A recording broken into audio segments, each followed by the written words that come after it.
इस वीडियो में हम स्टार्ट करेंगे चैप्टर नंबर 2। चैप्टर नंबर 2 का ये पहला क्वेश्चन है 2.1, जो कि मैंने यहाँ पे ऑलरेडी लिख रखा है। जल्दी से रीड कर देते हैं। एक आसान सा बच्चों वाला क्वेश्चन है। देखो भाई साहब, हम कह रहे हैं कि टू चार्जेस, एक इतने का है और एक इतने का है, आर लोकेटेड 16 सेंटीमीटर अपार्ट, यानी कि दोनों के बीच में डिस्टेंस कितना है 16 सेंटीमीटर। एट व्हाट पॉइंट, या फिर पॉइंट्स यानी कितने पॉइंट्स पे on the line joining the charges of the electric potential will be zero. यानी कि क्वेश्चन कहना चाहता है आपसे, देखो मैं डायग्राम बना देते हैं। यहाँ पे लिखेंगे 5 इंटू 10⁻⁻8 कूलम का चार्ज था, और दूसरा चार्ज था माइनस का 3 इंटू 10⁻⁻8 कूलम का, और दोनों के बीच का जो डिस्टेंस है वो 16 सेंटीमीटर है। कितना है? 16 सेंटीमीटर है। अब ये कह रहा है कि बताओ कहाँ कहाँ पे, किस किस पॉइंट पे इलेक्ट्रिक पोटेंशियल जीरो होगा। तो देखो गांव वालों, जब हम पोटेंशियल की बात करते हैं तो जब भी एक इक्वल अपोजिट चार्जेस दे रखे हो आपको, तो पोटेंशियल दो जगह निकलता है। कितनी जगह निकलता है? दो जगह। एक तो अंदर भी निकलता है, यानी कि दोनों चार्ज के बीच में भी पोटेंशियल जीरो निकलेगा, और दोनों चार्ज के बाहर में भी पोटेंशियल जीरो निकलेगा। तो हम दो पॉइंट पे निकाल के दिखाते हैं। अभी मैं आपको सिर्फ अंदर वाला निकाल के दिखाऊंगा, बाहर वाला आप खुद करोगे। मैं हिंट दूंगा, आप बाहर वाला खुद करोगे और कमेंट करके बताओगे किस किस का आंसर सही निकला। तो देखो इस क्वेश्चन को करते कैसे, ये बता रहा हूं आपको जल्दी से। हमें पता चला कि ये पॉजिटिव का है, ये नेगेटिव का है, बीच में कहीं ना कहीं पोटेंशियल जीरो होगा, क्योंकि एक की वजह से प्लस में आएगा, एक की वजह से माइनस में आएगा, कैंसिल आउट होकर जीरो होने के चांसेस हैं। तो हम मान लेते हैं कि ये प्लस चार्ज है, हमें नहीं पता कहाँ पे होगा पोटेंशियल जीरो, हमें नहीं पता, तो हम मान लेंगे कि मान लेते हैं यहाँ पे एक पॉइंट है पी, इस वाले पॉइंट पे नेट पोटेंशियल कितना होगा? जीरो। अब इस पॉइंट का हम डिस्टेंस मानेंगे, यहां से लेके यहां तक डिस्टेंस कितना मानेंगे? x, क्योंकि हमको नहीं पता। अगर ये x है, ये पूरा 16 था, तो ये कितना बचेगा? 16 माइनस एक्स। तो यहाँ पे लिख देंगे 16 माइनस एक्स, लिख देंगे ऐसे करके, और फिर निकालेंगे। इसको a कह देते हैं, इसको b कह देते हैं। इस वाले पॉइंट पे a की वजह से पोटेंशियल निकालेंगे, b की वजह से पोटेंशियल निकालेंगे, और नेट पोटेंशियल जोड़ के कितना बता देंगे? जीरो, क्योंकि इस पॉइंट पे नेट पोटेंशियल कितना होना चाहिए? जीरो, हमने माना है। तो अब जल्दी से पोटेंशियल निकालेंगे। देखो पोटेंशियल का फॉर्मूला आई होप कि आपको याद होगा, v से डिनोट करते हैं इलेक्ट्रिक पोटेंशियल का। फॉर्मूला होता है KQ/R, सिंपल सा फॉर्मूला, बच्चों वाला फॉर्मूला था। तो अब मैं बोलूंगा, अगर मैं VA निकाल रहा हूं, यानी कि पोटेंशियल ड्यू टू A, तो क्या लिखूंगा? K का K वैल्यू पुट करने की जरूरत नहीं, बाद में कट जाता है ये। इंटू में Q की जगह में A वाला चार्ज कितना है? 5 इंटू 10⁻⁸, एंड डिस्टेंस बिटवीन, ये जो R होता है वो distance between point and charge होता है। तो पॉइंट और चार्ज के बीच में डिस्टेंस कितना है इस बार? x।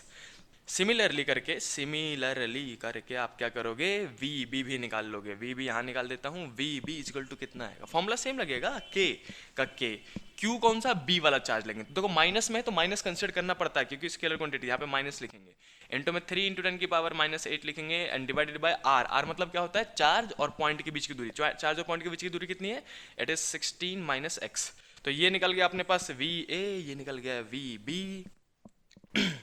अब VB, अब हम बोलेंगे नेट पोटेंशियल को बराबर कर दो जीरो को, यानी कि हम बोलेंगे एट पॉइंट P पे, P वाले पॉइंट पे क्या होना चाहिए कि जो VA है प्लस में VB है, यानी कि इस पॉइंट पे दोनों का वैसा पोटेंशियल था ना, एक का प्लस में एक का माइनस में, और दोनों को जोड़ के कितना आना चाहिए? नेट पोटेंशियल जीरो, क्योंकि हमने माना ये वो वाला पॉइंट है जहाँ पे नेट पोटेंशियल जीरो होगा।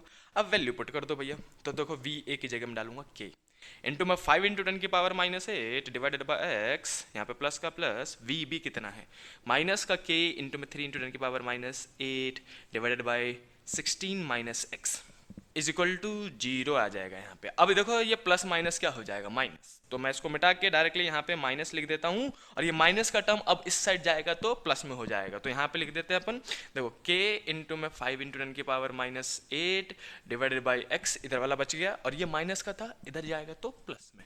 तो हम लिखेंगे K इंटू में 3 into 10⁻⁸ divided by 16 minus x. अब गाँव वाले हो, देखो ये माइनस का था, इधर जाकर प्लस का हो गया। अब हम बोलेंगे काटा पीटी मचाएंगे। देखो ये से काटा, 10⁻⁸ से 10⁻⁸ कट गया, जो बच गया उसको लिखो। तो ये आ गया 5 अपॉन में x इजिकल टू 3 अपॉन में 16 माइनस एक्स। अब कुछ नहीं करना, सिंपल सा क्रॉस मल्टीप्लाई कर दो, अपने आप आंसर निकल जाएगा। 5 इंटू में 16 माइनस एक्स होगा ये, और ये 3x हो जाएगा। 5 को अंदर मल्टीप्लाई करूंगा तो 16 5 जा 80, माइनस का ये 5x आ जाएगा इजिकल टू 3x आएगा। माइनस का 5x उधर जाएगा तो प्लस का हो जाएगा, तो 80 इजिकल टू 5x, 3x पहले से प्लस में 5x आ जाएगा। थोड़ा सा और सॉल्व कर लेता हूँ। देखो ऐसे ना बच्चों वाला सॉल्व करके दिखाना पड़ता है, क्यों?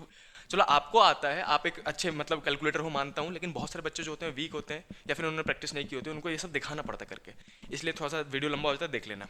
अब ये 80 है तो 80 ले लेंगे यहाँ पे, और ये 3x प्लस में 5x कितना हो जाएगा? 8x हो जाएगा इजिकल टू में लिखेंगे 8x। यहाँ से 8 मल्टीप्लाई में है, इधर जाएगा तो डिवाइड में निकालेंगे, तो 80 अपॉन में 8 इजिकल टू x आ जाएगा, जो हमें निकालना था, और उसको काटोगे तो आएगा 10 सेंटीमीटर। क्योंकि सब कुछ सेंटीमीटर में था, इसलिए फाइनल आंसर भी आपका सेंटीमीटर में ही आएगा। यानी कि हम कहेंगे कि जो न्यूट्रल पॉइंट है वो पॉजिटिव चार्ज से 10 सेंटीमीटर अंदर आएगा। समझ गए? तो हम ये तो हो गया हमारा पहला पहला पॉइंट जहाँ पे नेट पोटेंशियल जीरो आएगा। दूसरा पॉइंट मैंने आपको वीडियो के स्टार्टिंग बताया था कि भाई साहब जो पोटेंशियल है वो अंदर भी जीरो हो सकता है और बाहर भी जीरो हो सकता है।